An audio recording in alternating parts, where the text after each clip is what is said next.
Hello, Ben here. Hope you're well and welcome to episode 27 of Benjy's Café podcast. Joining me in Benjy's Café this week is one of the UK's brightest sports presenters, Sam Hurst. Sam cut her journalistic teeth on Notts TV before entering the world of sport. She is currently matchday host of Nottingham Forest Football Club's Fan Zone in the Premier League and also host for the ice hockey team Nottingham Panthers. In cricket, she is in-stadium presenter for Notts Outlaws in the Vitality Blast and sets Trent Bridge alight as the main host for the Trent Rockets in the 100. Phew, she's non-stop. In this episode, Sam shares her route into sports broadcasting, the thrill of live presenting, and how, as a freelancer, hobbies aid a healthy work-life balance, plus the importance of fan engagement in creating memorable experiences. I feel like that's always one of the most rewarding things I do, is when you get a good interview with someone that people really care about. At Nottingham Forest the other weekend, it was the day after transfer deadline day. I got James Ward-Prowse in the Fan Zone, and my God, was the reaction amazing. And it was just such a lovely interview, and fans don't get that access in Premier League football anymore, really, being that up and close and hearing those kind of answers from him. And just those little things are so nice, because you just see everybody around you being like, wow, like, you know, we got here a little bit earlier and we got that, and that's the whole point of it. It's like, you know, we're trying to treat you and give you like the behind the scenes. Sam has a love for life and sport that can't help but make you smile. Welcome to Benjy's Café podcast, Sam Hurst. Good morning, Sam. How are you? Good morning. I'm really well, thank you. Even better after hearing that intro. That was just too nice. Hey, well, it's dead true, Sam. You are so effervescent. I'm smiling already, which has got to be the best start to the day. I worked with you on the 100 with the brilliant Trent Rockets down at Trent Bridge in Nottingham. And I just want to say, you're so full of energy and joy that, honestly, they are pretty long days, aren't they? You have to be tuned in and on your feet for the women's game and then the men's game in the 100. But the energy and the fun you bring, I hope you realise that it doesn't go unnoticed. It has a huge effect on the whole production team. Oh, thank you so much. But I could say the same about you guys. And I also feel like that one gig is one where everybody is so amazing to be around, that they do make those like 14-hour days so much fun, like every single second. But I just love my job, so it's like hard not to be like that when you just get to go and watch some amazing cricket and shout down a microphone for a day. But that's so obvious. The atmosphere there at Trent Bridge on match days, it's fantastic. You must feed off the crowd as well. You're fueling their enjoyment and, involvement with the game, with what they're seeing, but you must feed off the atmosphere of the crowd as well. 100%. That's what I really like about more in fan engagement type jobs, because you've got people that are giving it back to you. Do you know what I mean? When you're just deadpan down a camera and there's no one else there, if it's for things like broadcast, you're kind of like, oh wow, that was exciting, but no one reacted. Whereas if you make silly little jokes, or you say make some noise, and people actually make some noise, I'm like, oh my God, am I Freddie Mercury? Like, Sam, you'd suit a moustache. You should try it. It's brilliant. And what about the new hero of the 100, the Trent Rockets superfan, Alfie? What about him? Like, he epitomises life and sport to me. The young chap, but he brought so much joy to the stadium, but also on the socials. And what a lovely sight to see a young chap enjoying life.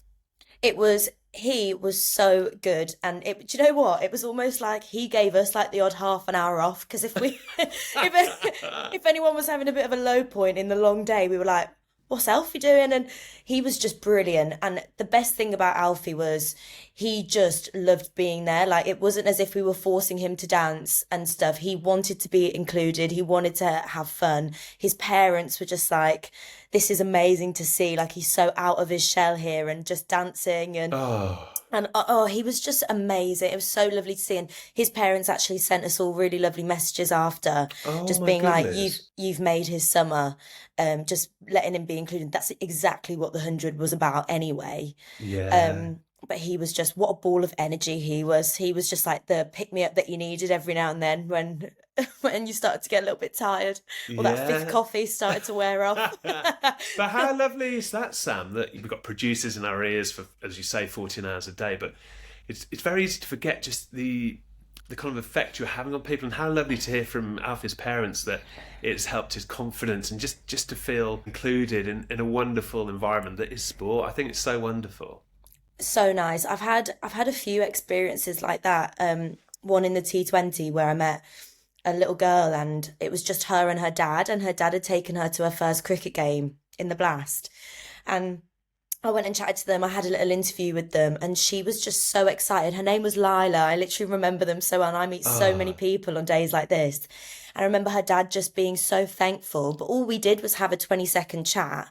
But that little thing is something that she would remember, coming to her first cricket game, being on the big screen. Yeah. I went and got her a little plush toy of Nuts, the mascot for the Notts Outlaws.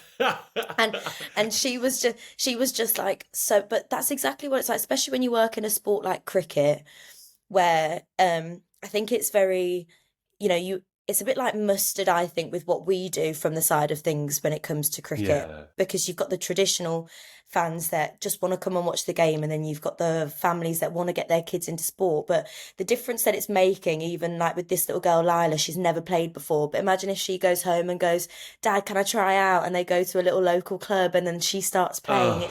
It's just so nice. I love that side of the job. It's the best. Yeah, well, it's like a huge snowball effect, isn't it? I think in the women's 100 this year, 1 million attended, not this year, but overall since inception of the 100. Their games are fantastic, and it's just wonderful to see that the grounds are full from the start of the women's game through to the men's game. I love that.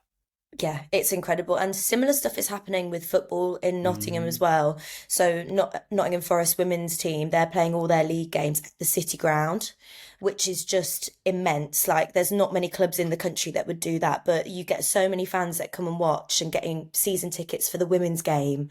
And I just love seeing it. It's just such a good change. And the 100, like, you felt that, because obviously the women's game is a lot earlier in the day. And I've done it for 2 years now, and even just the second year, you could feel the difference of the amount of people were there, people really getting up for it, making noise for the women's squad. These are world-class cricketers as well. Like, we got to watch Nat Sciver-Brunt come out for the Trent Rockets every time, and I don't think people realise how good she is when they come to the 100. They don't. She? Oh, she is incredible. Like, I love her. She's up there as like one of my favourite female athletes, and it's just like, little kids getting to learn how amazing she is, and her name's just as far up there as some of the male cricketers that they see more on the telly. I just thought it was wicked. So good. Oh, amazing. And it wasn't always sport for you. You're making huge inroads in the world of sport, Sam. You are wonderful. Your knowledge, second to none. But Thank you. what was your initial route into the sporting arena? Was it sport or more current affairs? I know you were with Notts TV for a while, but did you kind of dip your toe in quite a few areas of the media? Yeah, so I've always been sporty. Like, my sport personally was playing netball. I still play netball, but my dad was a jump jockey, so I was always, so I grew up around horses like my whole life.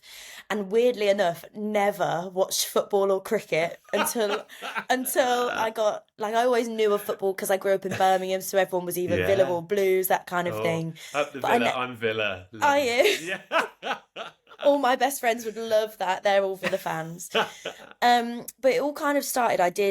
I had no idea what I wanted to do when I went to uni, and I just picked a course because I didn't want to have a job that was the same thing every day. And I just found this course for broadcast journalism, and I was like, I love speaking to people, and I love the fact that every single day would be different.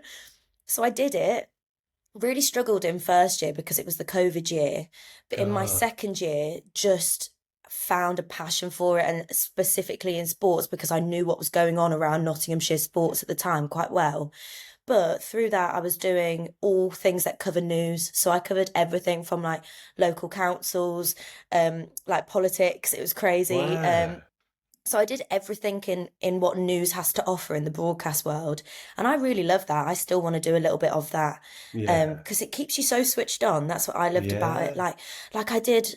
My first big story when I was full-time as a journalist was like a murder investigation for a body that had been found, but the murder happened like 60 years ago. Oh my And it was just so interesting, like how one day I'd be doing that, but then the next day I'd be at a community garden that invites people with disabilities to come and help and work at a cafe and give them opportunity. And it was so lovely that my weeks were just so different. Yeah.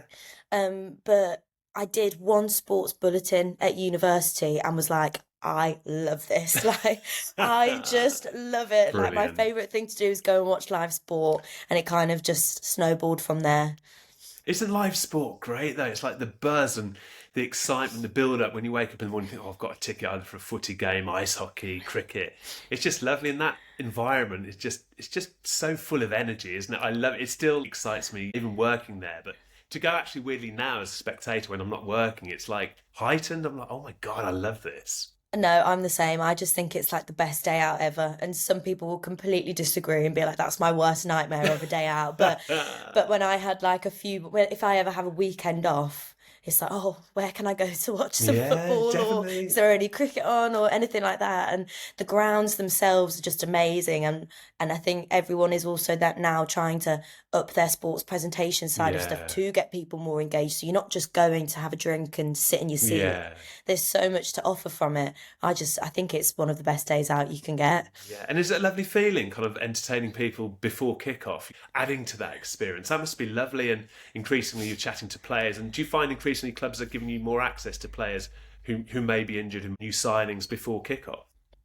Definitely, and that's what the fans want to see, Yeah, 100%. Because you think about diehard football fans, diehard cricket fans. Sometimes, sometimes a lot of what we do, our purpose there is to engage younger people and get them involved and make them think, oh, that looks fun. What are they doing down there? That kind of thing. But yeah, the diehard fans that are there, they want to hear from the people that are within it. And I feel like that's always one of the most rewarding things I do is when you get a good interview with someone that people really care about. Not everyone yeah. cares about what I'm saying down the microphone, and I can accept that.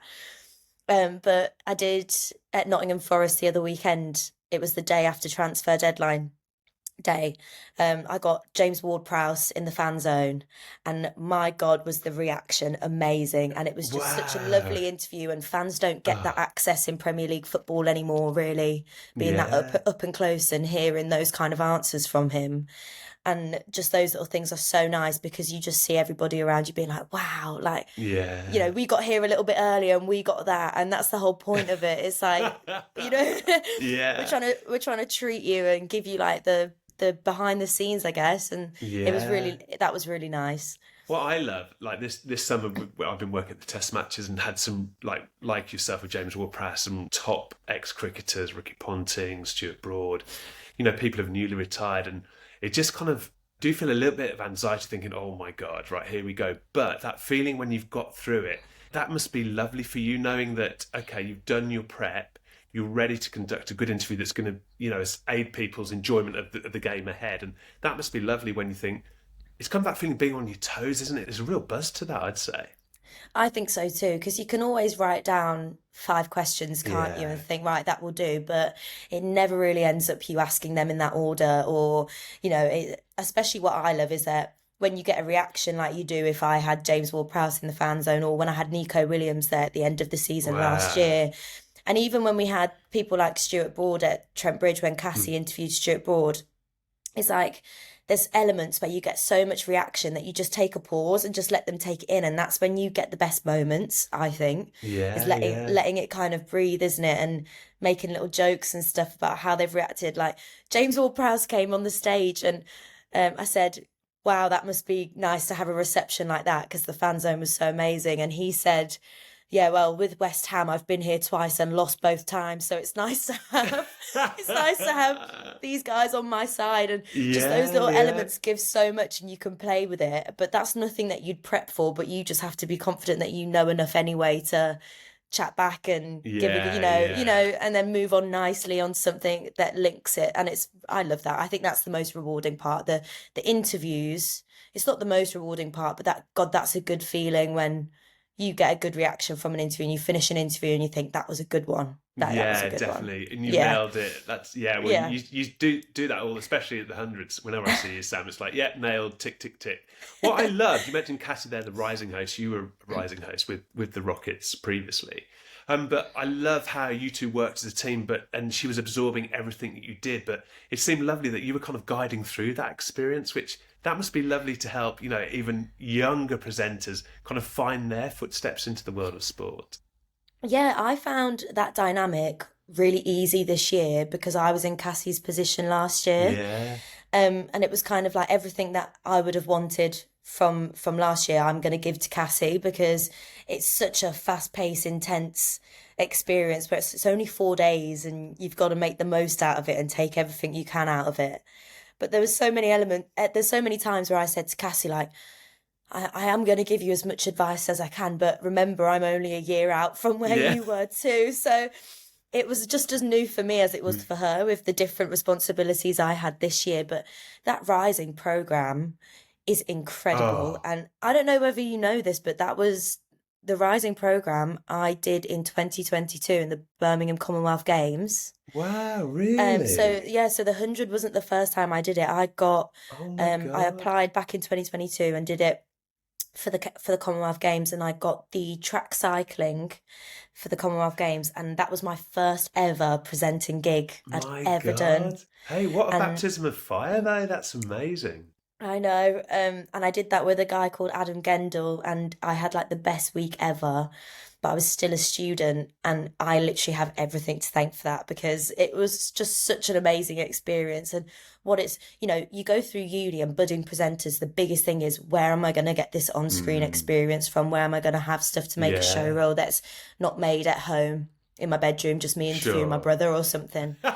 Um, and and that was exactly what it did for me, and it Yeah. meant that I had a show reel that I could put out when I was still in my final year of my degree, and it was just crazy. But yeah, having Cassie there was amazing. And my God, did she come on leaps and bounds just Yeah. within 4 days? Like the confidence that she grew in four Oh, days was just so good to see.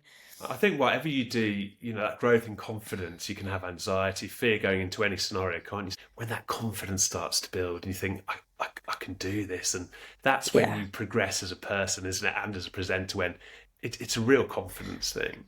100%. Once you can, I mean, I think it's good to have nerves before anything. Yeah. My worst nerves always come before the first link. And then once my first link's out, I'm fine. I settle. Yeah. Oh, yeah, completely. But the nerves that I had this year compared to what I would have had last year, once you get rid of that anxiety of, oh, I'm speaking to so many people, what if I mess up? Once that's gone, it's such a weight off your shoulders where you can then just think, right, now I have the main thing to focus on, which is having fun, getting this out in the most engaging way that I can, and getting to the next hit. And that's all it's just a different it's an added thing having that first bit of like crazy nerves, I Yeah. think. And you mentioned having fun at work as well. And it's so easy to forget that, isn't it? That we're there to have a good time as well, that you can build up, you can get to such a state about presenting for a full day. I have to remind myself now that I used to get so anxious and we're like now I'm alcohol free, that anxiety is dissipated massively. And what I do, whatever scenario I go into, it's just reminding myself that I'm allowed to have fun as well. And you Yeah. seem to have that in like bucket load Sam, and it just completely conveys to the crowd. It's so good to see. Oh, thank you.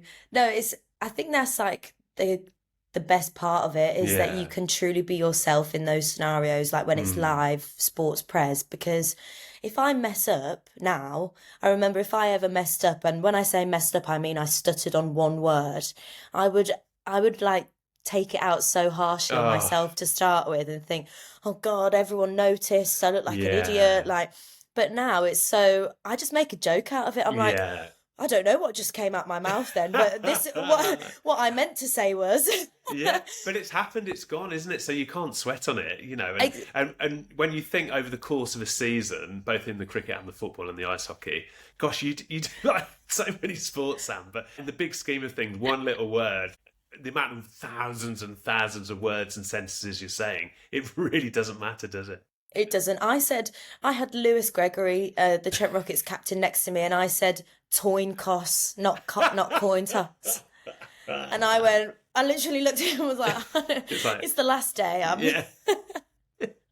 But I think if you own it, people warm to that, don't you? And that's Exactly. what makes you so natural as a presenter. It's like, it's real, it happens, stuff happens. Yeah, and I think the most authentic stuff where you can laugh at yourself and you do make a joke and is the ones that the crowd loves the most because they remember, oh, she's just human too. Like if I went and sat with her, we'd literally have the same funny conversation I would sat next to a friend. So I think that is what gets the most out of it. It's good when you mess up and you see a little giggle because you've taken the mick out of yourself before anyone else can. And you're so good with people, Sam, that do you think, you mentioned your time at Lots TV, working within different environments there, different lines of news stories. Did that help you, do you think, just able to kind of adapt to different people in different scenarios? I think so, yeah, because you know, you'd cover things from really sensitive topics to really light-hearted, fun topics with people of different backgrounds, topics about really current affairs that surrounded diversity and everything like that in the world. And you have to kind of know what tone you want to set with that person before you go as a journalist, because you obviously want that person to trust you, to feel like they can talk to you and get the most out of that interview. But you also just want them to think they've handled that really well as a person, not just a journalist. So it's really nice then when you can put that into live events where you're not interviewing people with an agenda, you're interviewing people for the most fun. Commonwealth Games in Birmingham, Sam, like the city was buzzing, wasn't it? It was wonderful. I was down at Edgbaston on the cricket. I never thought in all my years I'd see beach volleyball in shot of the Boring Centre. Like, where am I? Like, am I in hashtag Marbs? Costa del Digbeth? I was like, should have got my Speedos on and Veruca socks. Give it large. People do that anyway in Digbeth. I think I used to in my drinking days.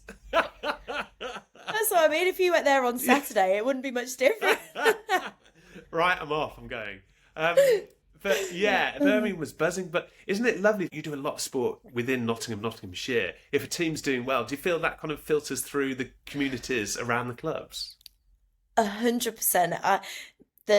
I love my job, but the day that my team wins is such a better day because everyone feels it, like from the office of whatever team I'm working with, like they'll feel a loss just as much as the fans will feel a loss because that's their everyday life. And I don't think people realise that it really affects everything from backroom staff to, it's not just the fans, it's everyone that's working amongst it. So of course, when we get 3 points at Forest, it makes the day 10 times better than what it would be if we get a draw or a loss. And when we get a win, like the days that the Rockets won, amazing. And it also makes our job easier because you've been pumping so much energy into it to then at the end have to tone it down and be like, oh, never mind, but we still had a great day. Everyone, no one goes to a sporting game behind a team and wants to see them lose. Everyone wants to be like, oh, they won as well, and it made the day so much better. But Nottingham is the best. I think it's the best place ever because it's so tight knit. If like the Panthers have just won and then Forest won earlier on in the day, or Notts County have, you will feel it in the bars and just walking around town. You'll have people with their trumpets and just shouting "New Reds" and stuff all around the streets. And I think that's one of my favourite things about this city is you just feel it because everyone's just so buzzing for their teams. Then especially the Rockets, when you chuck in DJ Charlie Burley, it's like it takes things to a different level, doesn't it? That's great as well. You're such a fantastic team, but his choice of music, his vibe, it's wonderful, isn't it? It just kind of lifts the whole place even more. Charlie is like a Trent Rockets celebrity well within his own right. Like, people are not interested in saying hi to me, but they will be like, Sam, they'll be like, Sam, can you get Charlie to come and take a picture? Of course, I'm his PA. Right, let me go get it. He's so good. He knows exactly what the venue needs to like get it up when it's a little bit down and get people in the mood, get people dancing. He's just so spot on with it, and he cares so much about getting it right. It comes across like he doesn't just rock up and play a playlist. He knows what's going to work, and he's just, if Charlie wasn't there, it wouldn't be Trent Bridge in the 100. I don't think he kind of reads the crowd and the mood of the day as well, and that's so important. Was that a skill you learnt the more games you did present, Sam, just kind of gauging the mood of the crowd on a particular day? I think so, but I don't know whether you agree with this as well, but when you've got, at the beginning, when people are just starting to filter in, I know that if I was coming into that and I had someone bouncing around being like, rah, rah, rah, yeah, make some noise for the Rockets, but there's like, what, only 1,000 people in there at the Yeah. time. That can be a bit much. And I think reading the room and changing your tone to how that is so important, because you can't go 100% when it's only Yeah. 30% filled. And I think that was something that you had to like learn. I've learned as each gig comes on. Like my Yeah. tone changes completely from like the Yeah. start to the finish. But you would know as well, with our directors and producers in our ear, it's you have to feed off what's happening ball by ball, don't you? Yeah. Of what we do. Like if there's a if there's a Mexican wave that's just started, do we have time to make it bigger? Yeah. It's No, we like, don't, because a wicket's just been taken. Stop, abort, abort. Like it's just yeah, crazy what goes on, yeah. but it's really well thought out, and I think that's what people don't realise when they come and sit and they Oh, watch the it. They don't detail. see. Yeah. Yeah, and the prep as well, and the prep you put in as well. That's so important, isn't it? To know your stats, know where the teams are sitting in a particular period of a season, because to make it look effortless, to make it informative, you've kind of got to know your stuff. And we'd say that's a real big tip for sort of young presenters coming into the business. Just know your stuff, know a few solid facts. Yeah, and I always benefit from, especially working with you and Steve, who you guys have to have everything in front of you, and like your prep is probably a million times more than Not what really, not Is really. it? I'm trying to big you up here. Oh yeah, But no, yeah. I think with sports, I definitely prep like facts and figures a lot more for more broadcasty stuff. But doesn't mean that I don't prep for sports pres stuff at all, Yeah. because you never know when a fact or figure or an interview would just require that little bit of revision that you've done before, Yeah. and it will just make the big difference. But I think that's also a part of settling nerves. If you go in and you already know your stuff, what can actually go wrong? I liken the sort of feeling afterwards, because you have got producers, directors in your ears all day. Our job is to be up, effervescent, on our toes, being happy for other people.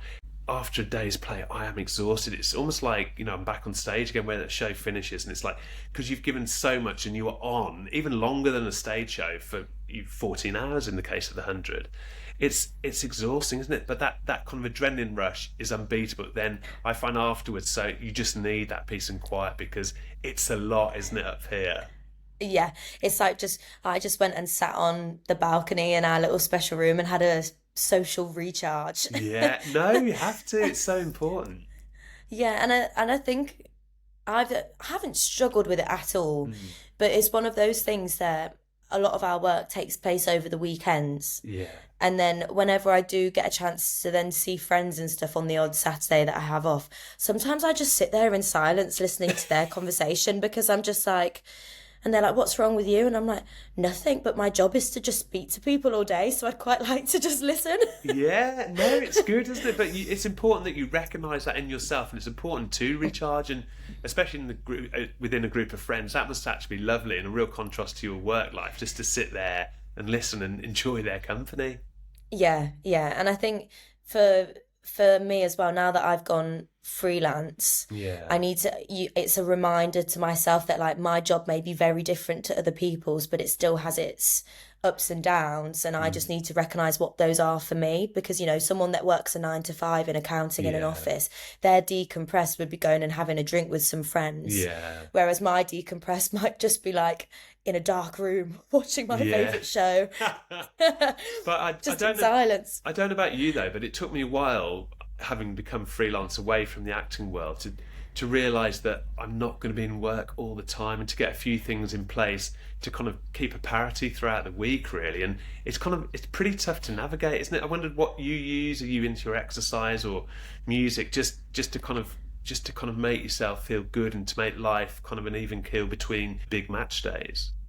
Yeah, I definitely, do you know what? When I first went freelance, I've only been freelance for like 4 months. So I took that first month as a reset, because I left uni. I finished uni on the Friday. I started my full-time job on the Monday. I worked about 4 jobs during uni anyway on bars. Yeah. I needed a recharge. So I think I took myself on holiday. I slept in on the days that I wasn't working, but still made sure that I had a busy schedule. Yeah. But then as it started to go on, sometimes my weeks really do look like Monday to Thursday is my weekend, and then I'm back to back Friday, Saturday, Sunday. Um, I've only just started to really get into the gym, where gym is becoming like a no way am I not going today, which is so good, because for me, I've really struggled with that, having to like get up and go. I'm playing netball once a week. I'm setting out like 2 days of whatever days I have off is like a few hours of admin, emails, work on showreel, reach out to people, that kind of thing. But then I'm just living that like, you haven't had this free time in so long. Use it. Like, I'll go out and have coffee. Yeah. One thing I have done. Oh my God, you're gonna love this, but here we go. It's right here. I ordered a paint with numbers. Oh my God, Sam, I love it. That is so good for you, just to concentrate and have that peace. That's wonderful. It's the best thing to take me away from a screen. That's what I've learned, because I'm not a reader. And like, if I just think, right, I've got a couple of hours to kill before someone's available, or I've got to go to the gym, and I've literally just got this whole kit here. I take it everywhere where I go, and I love it. It's the best thing ever to just decompress and do for a couple of hours, and I'm obsessed with it. And I've really found I love it. It's nice to find those little things that are just like your thing. Yeah, that's so great, because the madness of your working environment, you need that, don't you? And it's so great you recognise that. And what I love, you found a nice little hobby. It's great that it just kind of calms you and resets you, ready to go again. It's brilliant. It's the best thing. And also, the funny thing is, my boyfriend loves it because he gets to play FIFA and I just get to paint. It's so important, isn't it, when you have got a mad schedule, especially as you have, Sam, over the course of a weekend, where during the week you recognise that it's okay just to sit and have some quiet, especially in the modern day, because not enough people do that. I don't think so anyway. No, but then I also want to use, like, we're in a very lucky position that we do have those days off that other people don't. I want to like just start trying new hobbies and things. Like, I want to go cold water swimming or something in an open lake one morning, or just try different stuff. And I think another thing as well is being content with being on your own. I don't know whether you found that. Yeah, I love being by myself, and weirdly it goes back to what you're saying, that when you're with your friends you just want to sit and listen, that because often a day at the cricket can be bonkers. You're chatting to people all day, or during, say, if I'm doing panto, it's busy, you're on show, you're kind of, your setting is up there to make people happy and entertain. That I love being by myself, like a little coffee by myself before a matinee or after an evening show, and it's lovely. It is, but I think it's something that I had to learn as well, because I really love that now, but I think in the first couple of weeks it's like I'm not in a booming office where I've always got someone to chat to for like 8 hours of the day, and it was like getting used to being on my own, and now I love it, and I'm like, I'm so content with my own day plan, and it would be lovely to see a friend today if they can, but at least I get some downtime later. But what is nice is you have so much time alone, and obviously people that have full-time jobs, they have their network, but our network is with different groups of people in different places, and I really like that, because it means you just meet new people all the time, everything's new, nothing's the same. But I definitely feel like spending time on my own was something that I've started to really love, but at the beginning probably struggled with because I wasn't used to it. But that's something that they don't warn you about. Well, the people have said that, but that was like one of my awakenings going freelance, is like, oh wow, I've got to actually like myself. Like spending time with myself. Oh, well, it's brilliant. You're so great, and I love the fact that you found that new hobby. I think it's brilliant. I love it. Is there, your career's flying, Sam, but are there any events or tournaments that you would love to host that you think, I'd love a crack at that? Like, what is there like a kind of ultimate for you, or are you just kind of happy within the sporting world? Like, would you like to sort of veer into the world of kind of mainstream entertainment, would you say? At the moment, I'm loving just sport. I think it's always fun to do other stuff. Like, I really don't mind. I'm open to the ideas of doing things like entertainment and stuff like that, because I do think that's really cool and really fun. But then you also then have to look at like scheduling, because when one season's over, another sporting season starts. And at the Yeah. moment, I've got that really nice balance of summer and winter It's a great seasons. balance, yeah. One thing I would love to do, which I think is like my next aims in my career, is I want to start dipping my toe more into like content creation and broadcasting rather than I still love my live sports pres, but I Yeah. would definitely want to do a lot more for social channels and I really want to work for Sky Sports one day. It's like Yeah. it's on my bucket list. Like Yeah. I Well, just look want to at do Laura it. Woods, you know, she I know. she's starting, she's flying, isn't she? And I Yeah. kind of wondered as well, like which presenters did you like when you were sort of getting into sport? Um, Laura Woods was a big one for Hmm. me because you watch her and you're just like, God, she's good. Yeah. Like she knows her stuff. She's so Yeah. natural. I just love how effortless it looks for her. Wi- One that recently I've been watching and just been like wowed by her knowledge is Kelly Cates. So Kenny Oh, she's Dalglish's brilliant. daughter. Yeah, yeah. Oh my gosh, she is brilliant. And I love I love that because as a woman in sport who's an ex-footballer's daughter, I bet the comments that she had coming up was Oh, so like, you've been fed that on a plate, but my God, has she proven that she deserves to be there and she wouldn't be yeah, there unless she was that amazing. exactly. But And probably her had to work even knowledge. harder than anybody else, because Ex of that. exactly. And I just really enjoy, whenever I watch her, I always go, wow, she's good. But do you know what sport I've always loved and I've never ended up going down there because of just going straight into football, I guess. I love Formula One. I love Oh, it. wow, I love great. it.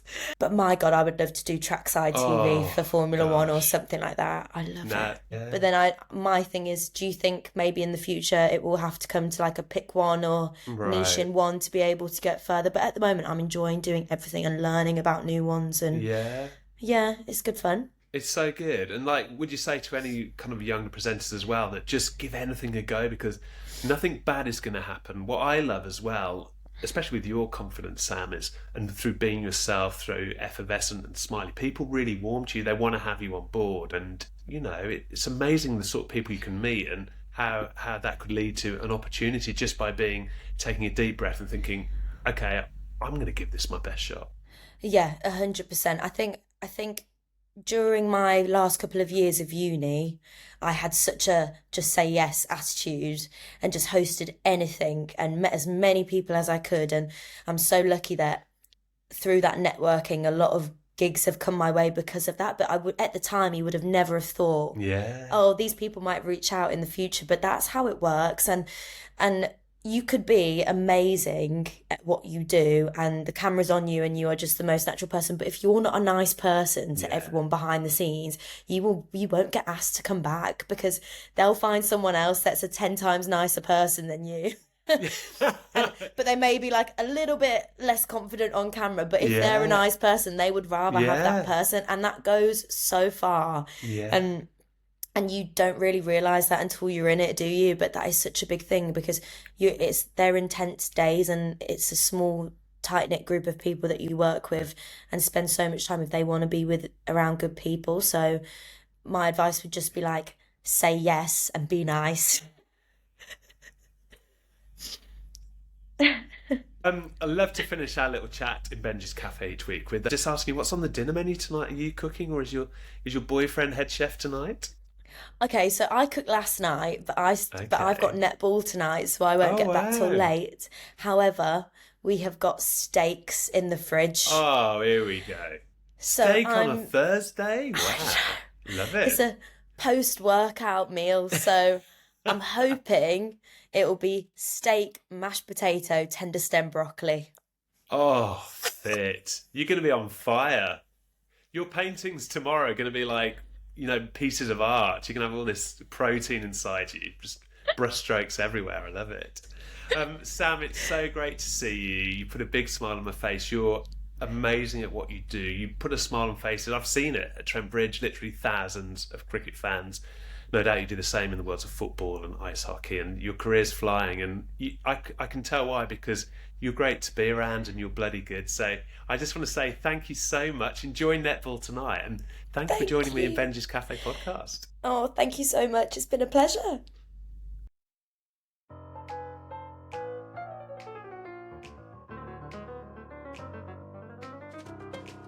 Thanks for listening to Benjy's Café podcast. Isn't Sam great? Make sure you hit follow so every episode gets sent straight to your phone. Tell your friends, tell your family, and if you can, please leave a review. No booking required, and a brand spanking new episode every Tuesday. Just find us wherever you get your podcasts. In episode 28, I'm joined by the man who, for 10 years, has been transforming the world's relationship with alcohol, the amazing Andy Ramage. You won't want to miss this chat. It's going to be an absolute corker. I'll get the kettle on.